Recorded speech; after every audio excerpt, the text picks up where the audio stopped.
Good morning. I'm Dr. Adams. I'm here at Natural Dentist Associates in Rockville, Maryland, and today we are going to be doing a video which is really targeted mostly towards dentists.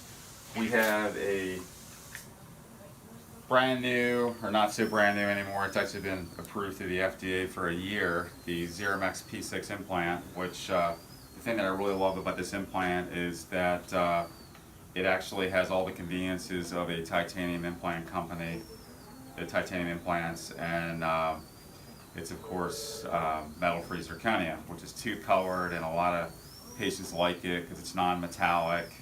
You don't have to worry about any galvanic issues, and it sure does help that it's two-colored, so that if you get any recession or if there's any shine-through effect through the gum, you're not going to see any metal.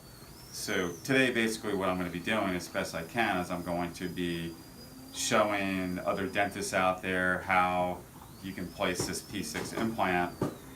Today we have a site that, it's site number 14 actually. It's a tooth that's been previously extracted, and we have complete healing of the gum, and we're going to go ahead and prepare the site surgically and place the implant. So I'm just going to go over the drill sequence for this implant system, which I think is really easy to follow. Here, why don't you come on over here with that camera. Come on over. So the first setup we have here is, this is a hyacinth implant setup. You can see how many different osteotomy burrs we have here and instruments. If you've never placed implants before, here, zoom way out so they can see like everything. There's quite a bit going on here. And then if you come back here, this is the Zeramex kit. The Zeramex kit has far fewer pieces, and I think it's really straightforward. So that's what we're going to be demonstrating today. Sometimes I'll have out the titanium kit. It's just a personal thing. I probably won't use it, but there might be a little piece that I'm used to using in the past to help me get started with my osteotomy, but it's totally not necessary.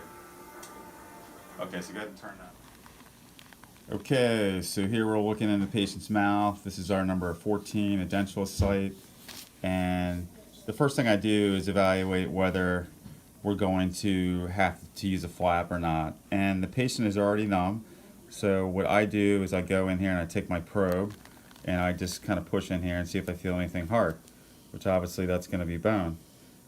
So I go right here on the mid-ridge area. Then I come to the buccal. I'm going to press here, just kind of sound around and make sure I don't feel anything which feels like a defect. And then I'm going to go back in here into the palatal area and do some of the same. Looks like our patient isn't quite all the way numb. But this is a site where, just as I anticipated, we have complete healing there. I'm not anticipating any large defects. I'm going to use more of a flapless approach here. Yes, go ahead. Okay, that's good. Now bring it back over here. Just keep it going then. This is the kit that we're going to be using, and it's conveniently organized yellow, red, and green. Today I'm going to be placing a 4.8 by either 8 or 10 millimeter long implant. So we're obviously going to be starting with the 2.8.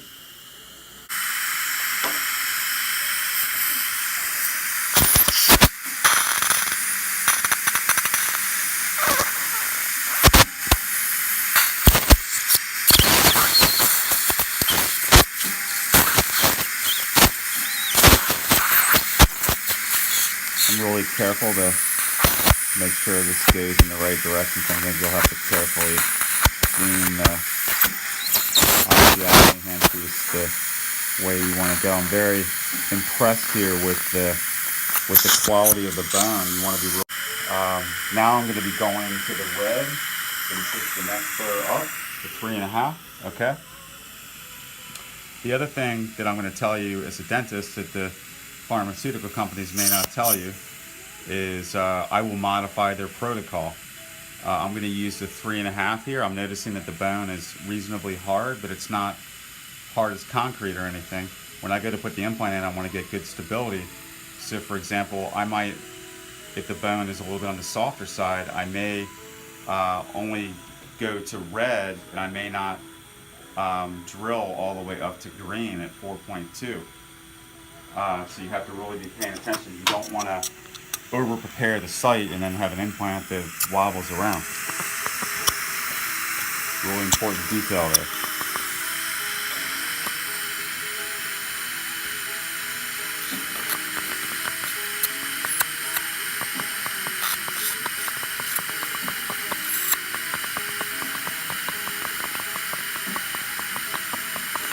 Okay, go up to green.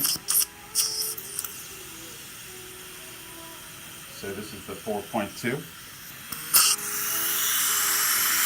This is pretty much a textbook osteotomy.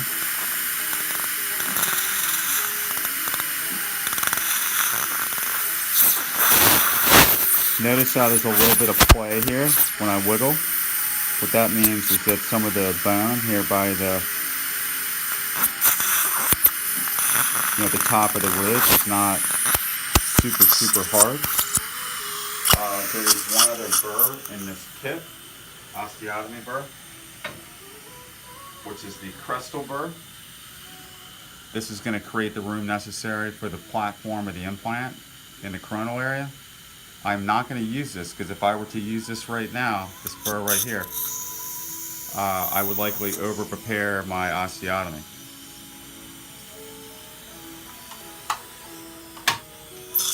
So I got to turn that off. Okay, now we're going to talk about the packaging for the Zeramex P6 implant. I think it's kind of a neat packaging. It almost makes me feel like I'm opening up some like new Apple product or something. I'll show you why here in a second. We're opening it up. I'm going to pull out this egg-looking thing, and we've got a few things in the box. First off, it comes with a tissue former. It's a short 1mm tissue former. They do have other sizes, 3 and 4 millimeters. I think they even have like a traditional cover screw type one that doesn't even really have any height to it at all. But the egg looks like this, and it's sealed up, and when you go to open it up, you just kind of turn it, and voila. Open it up. You've got lot numbers in here, which I set aside so my assistants can properly keep the records. Then the actual implant packaging itself. I will go ahead and open this up because I'm intending on placing this implant. This is a 4.8 by 10 millimeter long implant. I want to talk a little bit about the type of implant this is. It's actually appears as a tissue level implant, not a bone level implant. However, it's treated almost all the way up to the top. It's sandblasted and etched, and that promotes very good bone attachment to the implant. Some of the other Zirconia implant companies out there, they do not have the implant sandblasted, and I've seen a lot more failures because of that. So that's one of the things they've really gotten right about this implant. If you look in here, this is the implant itself. I'm going to put my handpiece into delivery mode here. We're going to get ready to go ahead and get down to business. I'm going to insert this onto the handpiece. You can see the implant, and I'm going to go ahead and deliver the implant. So as I went over before, I did not use the crestal burr. So there's a possibility when I go to put this implant in that in the coronal portion of the implant, it may be a little bit tight. And when I go to place an implant, if I go to place the implant and it's a little bit too tight, like I'm getting a little bit too much torque from my handpiece, I will then consider that to be a nice problem to have. I will back the implant back out, and then I will prepare the site a little bit more so as to not place too much pressure on the patient or the implant. This implant should be delivered with 40 Newton centimeters, which is what we're going to do.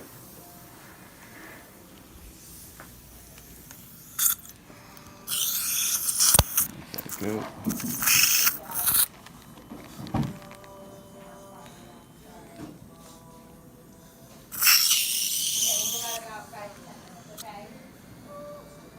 It's about one of the easiest implants I've placed in a long time. Definitely beginning to feel a little bit of pressure here. And you can hear that noise, hear that? That means you're getting a little bit tight.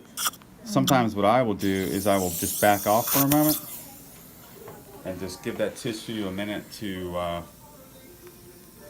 stretch. Let me know when you've got it rolling. Okay, so I've determined this implant is a little bit too tight. Put this on here and it's literally not going anywhere. So what we're gonna do is not turn up the tension. I'm not gonna go from 40 to 50 Newton centimeters. We're just gonna back this out. You don't wanna put over 40 on these implants. If you do, what'll happen is this driver will actually separate. Nothing bad will happen to the implant. And then you'll have to get a new driver. What I'll do is just disengage this whole thing. Set that aside. And then I'm going to go back to the 4.2 millimeter burr. Then I'm going to verify that I've really got a good preparation on my osteotomy. Sometimes I'll find that maybe I just didn't quite go all the way down to the bottom. These implants have a generous implant body, so you want to make sure that you've prepped everything, including the bottom of the implant. Make sure those feel pretty clean in there. I'm not going to quite prep the top of the implant or the top of the osteotomy yet, because it may be that I just had not gotten the bottom of the osteotomy prepared well enough. So I'm going to go ahead and try to deliver the implant one more time.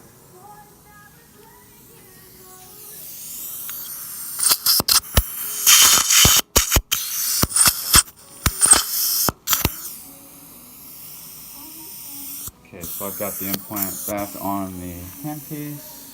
We're going to go ahead and try to re-deliver once again. Now, this implant has a generous body, which means you're going to get very good primary stability. You also may have to work a tiny bit more to deliver the implant. I'd rather have to work a little bit extra and have good primary stability. The placement of this implant is really, really important, because we need to have enough room to actually restore our implant. Right down. There's a very prominent cuss tip here that we can round off, and I intend on doing a screw retain crown, and I really, really love the positioning here. Like when I put my probe in here, I can feel the hard tissue right here, and I can feel the hard tissue right here and right here. So I really don't want to countersink this. So these are all the considerations that I'll go through. I'm hoping this will help a lot of people out. I'm going to go ahead and put the tissue former on top of the implant. We have what we started as a very nervous patient who's ready to be done. But I don't think we scared her too much.